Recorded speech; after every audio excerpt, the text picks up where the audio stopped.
This is Scott Becker with the Becker Private Equity and Business Podcast. Today's discussion is FOMO hyphen NVIDIA, Bitcoin, and cannabis.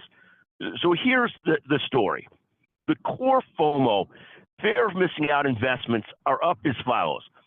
NVIDIA is up 87% year to date. Bitcoin's up 166% over the last 6 months. And cannabis is up 30% year to date. It is hard, and this is the discussion, it's very hard to maintain core discipline, to stick to your core investment philosophy. For me, it's S&P index funds, it's treasury bonds. Those two set up the core of my investment. Then I've got some other exploratory investments that make up a smaller part of the portfolio.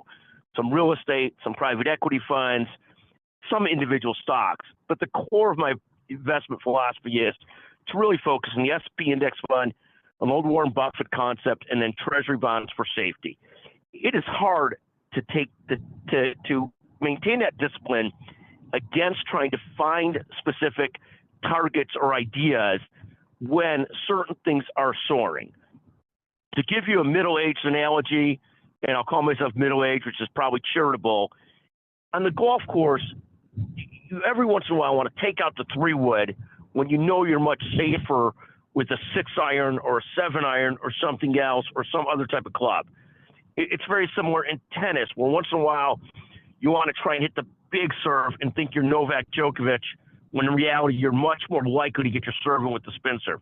And that's what I think of, that same sort of discipline and core, sticking to one's core of what they do well versus the constant trying to search out the FOMO investment, the fear of missing out. And it's not easy. That's the analogy for today. That's the discussion for today. It's trying to maintain that core philosophy, whatever that core is that you have, while not being too swayed by some of these things that are going crazily well. Of course, if you invested in Apple and Tesla over the long run, you would have done fantastic. But it is a good reminder that Apple's down 10% this year or more. Tesla's down 28% this year or more. So it is what it is. But FOMO and the Big Three is today's discussion. Thank you for listening to the Becker Private Equity Business Podcast.